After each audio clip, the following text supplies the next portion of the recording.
হবে ইনশাআল্লাহ। সময় এসেছে, আল্লাহ তাআলাদেরকে সময় দেন, কারণ যারা অন্যায় করেন আল্লাহ তাআলা তাদেরকে দুই হাত ভরিয়ে দেন, সময় মতো হাত ছেড়ে দেন, সময় মতো হাত ছেড়ে দেন, তারা ধ্বংস হয়ে যায়। আর যারা ন্যায়ের পক্ষে থাকে, সত্যের পক্ষে থাকে, হকের পথে থাকে, তাদেরকে আল্লাহ পাক কষ্ট দেন সাময়িক, কিন্তু তাদের হাত ছেড়ে দেন না, একদিন তাদেরকে হাত টেনে উপরে উঠিয়ে দেন। আজকে আমাদের এই সময়টা এসেছে, আপনারা কি বলেন? আমাদেরকে আল্লাহ তাআলা এই সময়টা এখন দিয়েছে।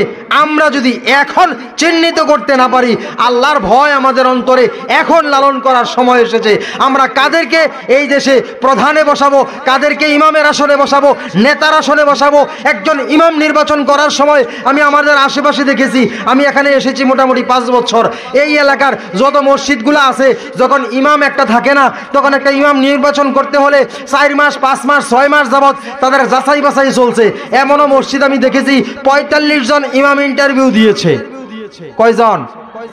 একটা মসজিদের বেতন 10,000, মাত্র 10,000 টাকা বেতনে একটা মহল্লা চালাইব, তার মধ্যে ইমাম নিয়োগ দিতে যাইয়া 45 জনকে আপনারা নির্বাচিত, 45 জনকে ইন্টারভিউ নিয়েছেন, যাচাই বাছাই করে একজনকে নির্বাচিত করেছেন।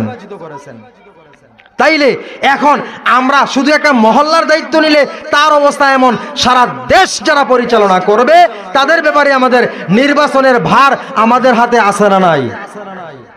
আমরা গণতন্ত্র দেশের মানুষ, কি বলেন? জনগণ ইচ্ছা কইরা যাকে সাপোর্ট করবে, এই সময়টা ইনশাআল্লাহ আমরা এখন পেয়েছি।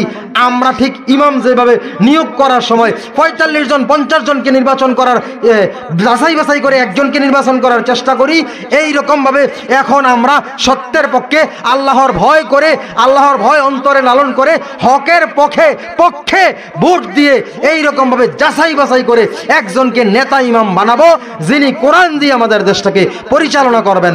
ঠিক কিনা বলুন? তাহলে আমরা এখন এইটা হবে আল্লাহর ভয়। এটা কি হবে? আল্লাহর ভয়। মুত্তাকি অর্জন করতে হলে আল্লাহর ভয় রাখা লাগবে। আল্লাহর ভয় যদি থাকা লাগে, এই বিষয়টা আগে জরুরত। কারণ হলো, আপনি যদি এখানে নেতা বসান, নেতায় গালি দিলে আপনি চুপ করে বসে শুনবেন, নেতায় খারাপ কথা বললে চুপ করে বসে শুনবেন, নেতায় কোরআন পড়লে চুপ করে বসে শুনবেন। আমি যদি একটা গান গাই আপনি চুপ করে বসে শুনেন, আমি যদি একটা গজল গাই চুপ করে বসে শুনেন, উর্দু ফার্সি কই আপনি চুপ করে বসে শুনলেন, আরবি কই এও চুপ করে বসে শুনলেন, কেউ কোনো প্রতিবাদ নাই। কারণ সিস্টেমটাই এমন, যিনি বলবেন তার কথা বসুন্যা লোকেরা চুপ করে শুনে। নিয়মটা এমন না? ঠিক এইরকম আমাদের দেশের প্রধান হিসাবে যাকে বসাবেন, তিনি অন্যায় করলেও আমরা চুপ করে থাকি, ন্যায় করলেও চুপ করে থাকি, কোরআন দিয়ে দেশ চালাইলেও চুপ করে থাকি, কোরআনের বিরুদ্ধে চালাইলেও চুপ করে থাকি।